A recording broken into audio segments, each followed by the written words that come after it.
Hi, and welcome to our Ask Me Anything hours. I'm Dan Merrick, Director of Plant Based Culinary here at Ruby.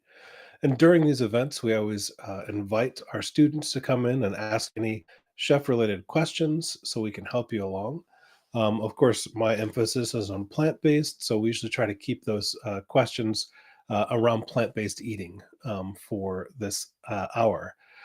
Just a little bit of housekeeping. To ask a question, all you have to do is type in the top right hand window that little box that says add question here, type in your question, hit the add button, and Patrick will moderate that, basically make sure that it fits our theme for the day.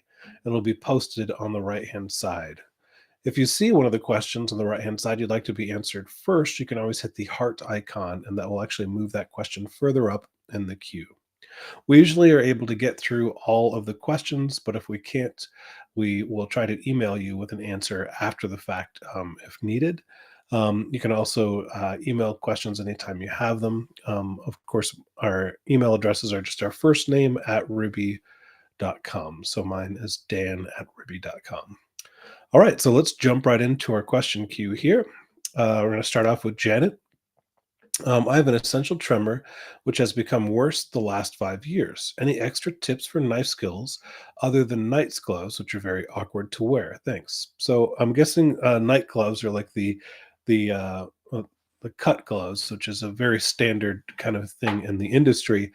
Those are great, but if you don't really feel comfortable wearing those, there are a lot of other options you can actually do to really help out with cutting in the kitchen. Um, Most of the suggestions I would actually have would actually not even holding a knife. It would be looking at some machinery. I'm going to put a link here for one tool in particular that you can buy, and it is basically a tool that you can put different things onto, and it will chop them up for you. So it'll dice them. It works like a mandolin as well to slice. But if you do have a tremor, shaking your hand might not be the best, but you can use that glove in the hand that you're working with a mandolin as well to be able to keep your hands safe. The other recommendation I would recommend is a food processor. A lot of food processors have a built-in disc that goes on the top that will actually slice things, right? So if you do something like a zucchini, you can put the zucchini in the top of the food processor, and the disc will be spinning, and it has a blade, and it cuts it so it chops it into even size, slices.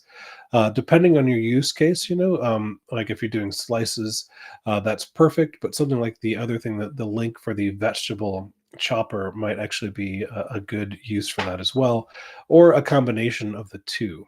So those are probably the best recommendations for, if you don't have the steady hands as well, to be able to use a knife and you're uncomfortable using a cut glove.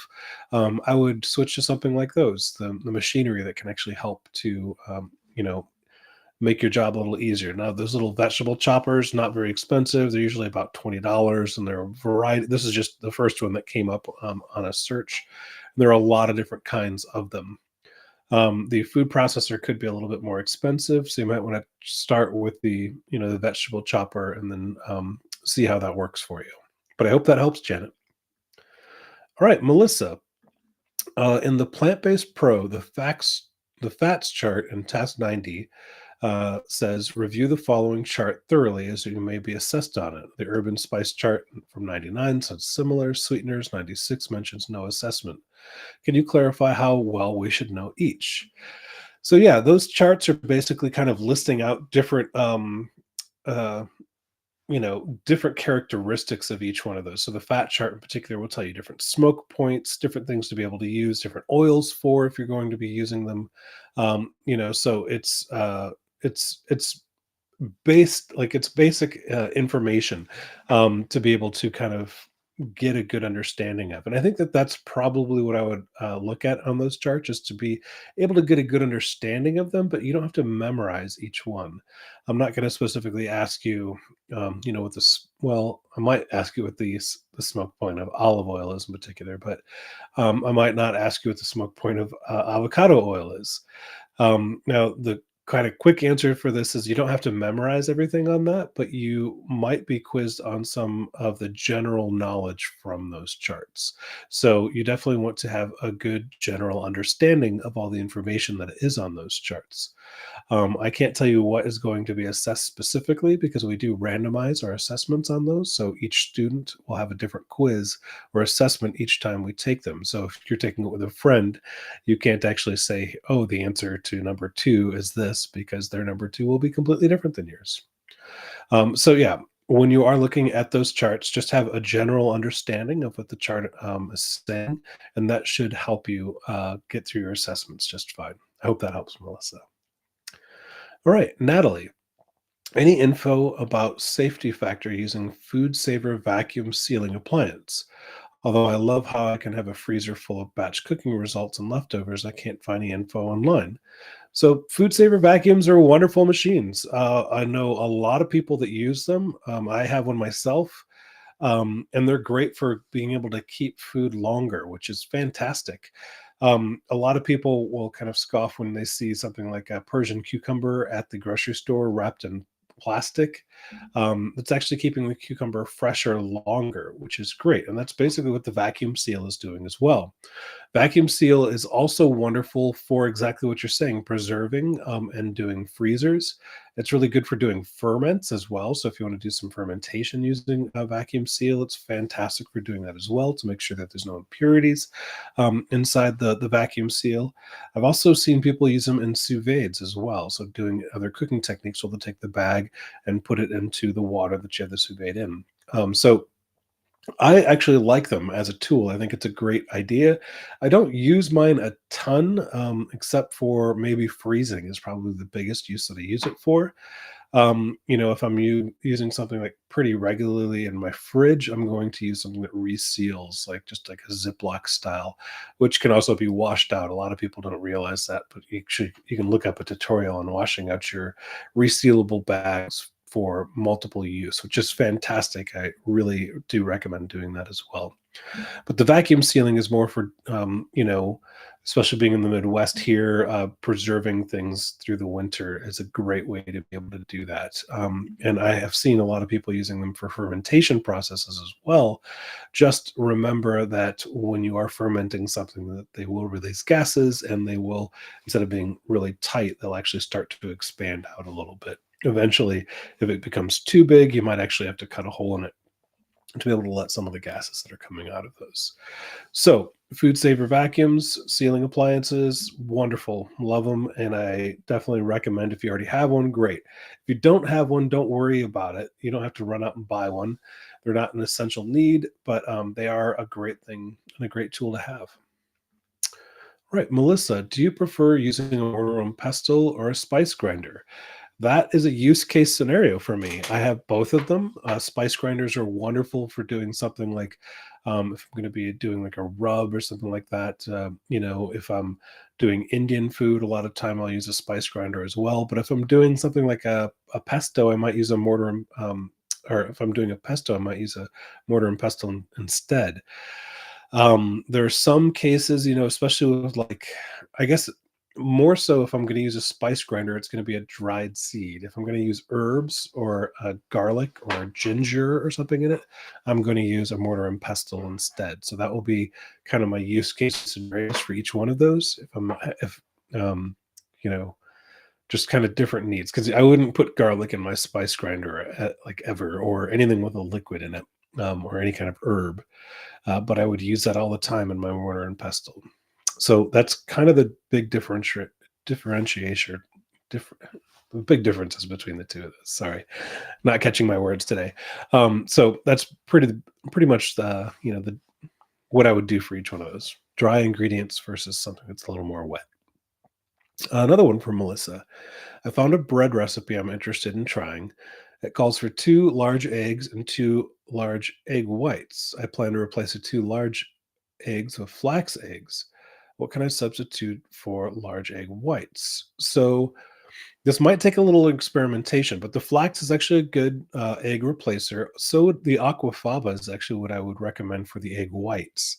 They actually will, they have good protein strain in them as well. So when you whip them, will actually kind of fluffen up it a little bit as well.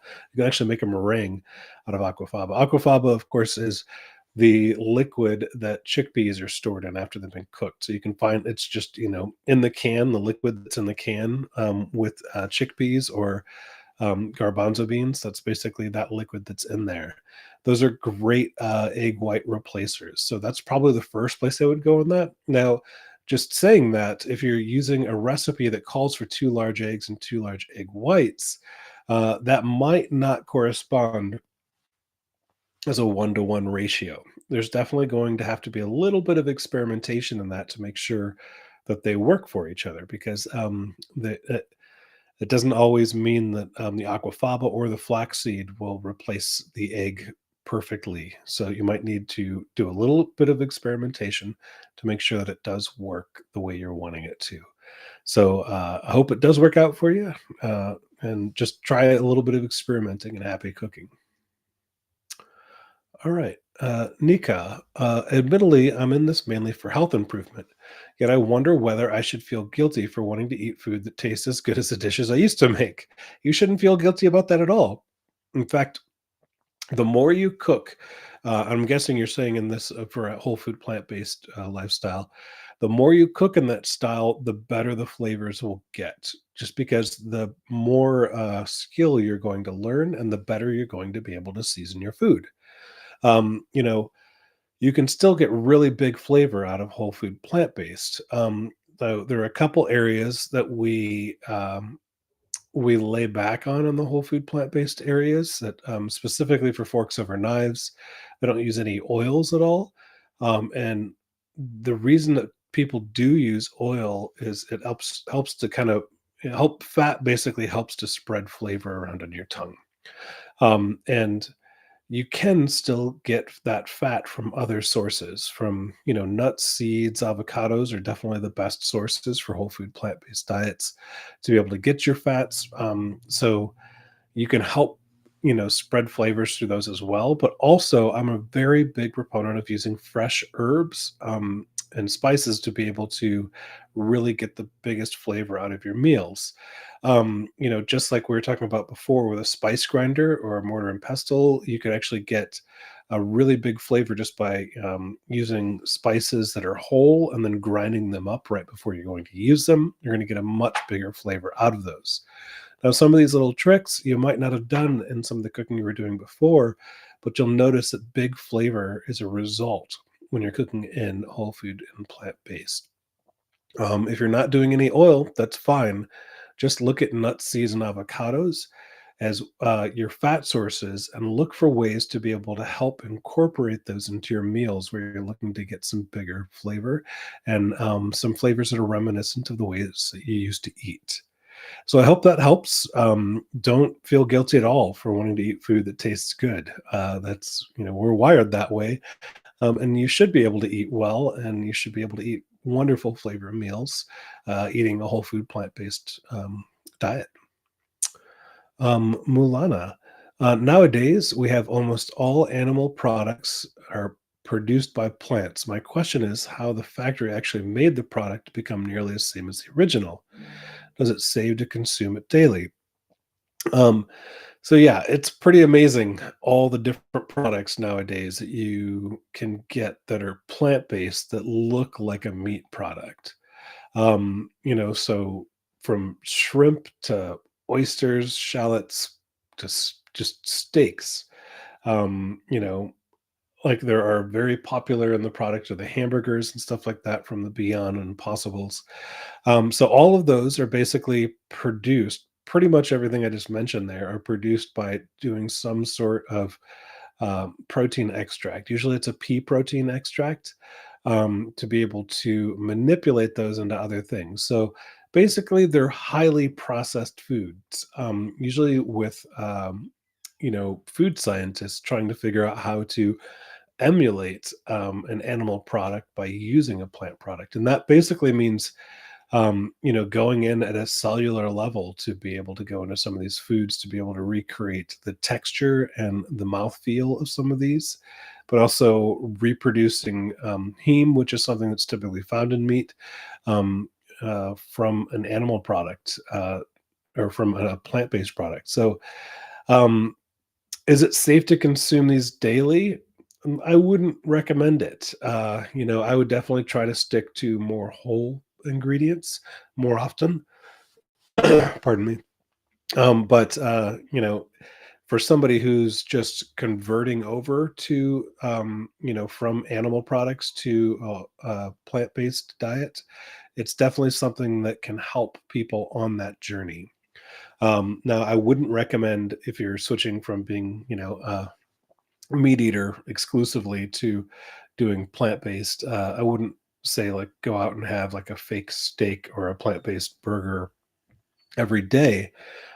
Use it in moderation and think about like ways to be able to eat the plant-based diet more often. And then if you're really craving something like a burger, then go towards that plant-based burger as the replacement.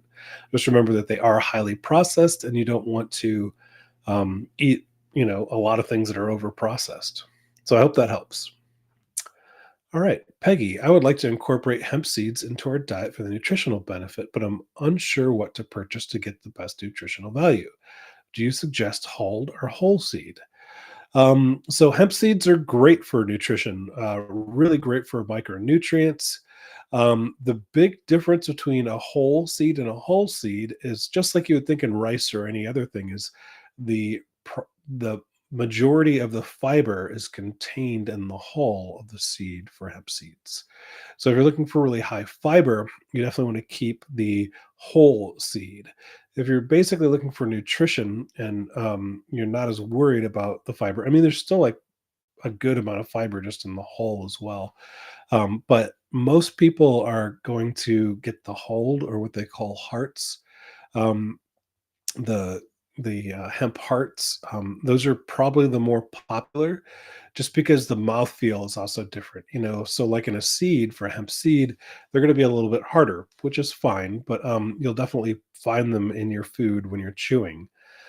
For the hold, you're not going to get the same bite, where you're finding little seeds basically in your food because it's much softer. So when you're chewing it, it's going to collapse in your teeth much easier, and you're not going to notice as much.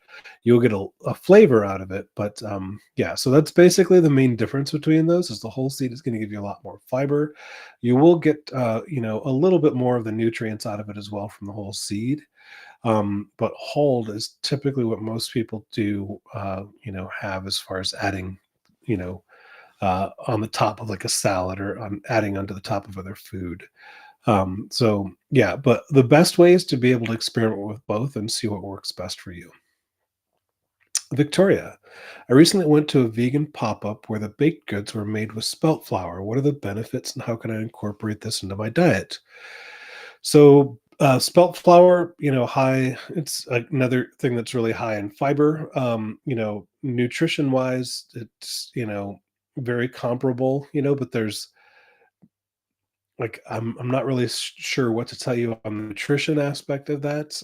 There might be a little bit more nutrition in it, depending on if it's a whole spelt or, processed, but yeah, there is a different flavor to it as well too. So compared to like a white flour, you're definitely going to notice a little bit of a difference on that. So as far as benefit wise goes, I just have to Google that to tell you the truth. And incorporating it into your diet is using spelt flour. You can use that in a lot of other baked goods. So you can do spelt tortillas, you can do spelt breads, all kinds of other things you can make with spelt. So if you want to incorporate it more, it's basically just finding some recipes to be able to use the spelt flour in the ways that you want it to. But otherwise, for nutrition, I don't know off the top of my head. You'd have to look that up. Rosie, can you share some guidance for cooking rice and grains in an Instapot? Thank you. I don't typically use an Instapot to cook my rice, but I do know that there's a setting on it. I have an Instapot. I've never used it to cook rice that I can remember. I might have for just like a pilaf or something, but basically for any kind of because I do use a rice cooker every so often. I have a Japanese rice cooker for sushi rice. And I think one of the key components to that is to be able to rinse your rice before putting into it to just turn into a globby mess. So what I typically will do is I will put my rice into a bowl, put cold water into it, and then agitate a little bit until the water gets a little cloudy, and then dump that water off. Then do it again, and then let the water sit for about 5 minutes. Into that, dump it off one more time, and then put it into the rice cooker or your Instapot in this case, and then add the directed amount of water to be able to go with that. So, as far as rice goes, that's a great way to do it because you can literally just set it and forget it. More often than not, I find myself making rice on a stovetop in a pan, which is kind of it's old school, but it works for me, and it's pretty quick to be able to do. So, um, other grains in the Instapot, kind of the same thing. It's a nice thing that you can just kind of set something, forget it, and you get a nice musical tone telling you that, oh, my rice is done or my grains are done. Um, so yeah, just typically, you want to follow the directions that either came with it, or there are lots of other, for grains, there are lots of recipes that you can just Google out there to be able to find it. But do for rice, you just want to make sure that you're treating it before putting it in there, so it doesn't just turn into a big cake at the bottom of your Instapot. All right, Catherine, I understand that forks over knives does not agree with cooking with oils. Is this the seed oils or coconut and olive oil as well? Catherine, that's actually all oils for forks over knives. It doesn't matter if it's olive oil or if it's coconut oil. Every oil has about 120 calories per tablespoon, with not a ton of nutritional value to it. So, if you think about that, a tablespoon in an average size saute pan, you can easily add, 240 to, you could easily get to 300 calories just by adding oil to a pan before even putting any of the food into the dish. So, forks over knives typically stays away from oils because they're very processed as well. You can't really see the whole ingredient in an olive oil anymore because the olives have been completely pushed and just the liquid is coming out of those as well. So yeah, they don't use any oils at all for those. Like I do kind of a hybrid of that. What I'll do is I actually use oil. Avocado oil is probably the one that I go to the most. But what I'll do is I'll put some in a pan and then I'll wipe off the excess oil in the pan with a paper towel, because essentially what I'm trying to do is get a non-stick pan, right? So it's what most people use oils for, is to be able to get something to be non-stick. So I'll do that, or I'll put the oil on the pan and then wipe it down with a paper towel. That way I still get my non-stick surface, but I won't get all the calories that come along with just putting tablespoon after tablespoon of oil into the pan. Some people will say, well, I like the flavor of it. Most oil flavors are going to cook off during the cooking process. Coconut oil probably being one of the few that doesn't, cook off as much. But olive oil definitely does. By the time you're done cooking with something, you can't taste the olive oil as much. So I always tell people, if you really like the flavor of olive oil, you should add it at the end of a dish, not at the beginning. Um, so yeah, hope that helps, Catherine. Rosie, regarding reheating cooked grains, a guide is to reheat to 165 degrees. How do we know what that is without a thermometer? Till it simmers for X number of minutes? Not really. It wouldn't. You wouldn't really have a set number of time or minutes to be able to simmer with it.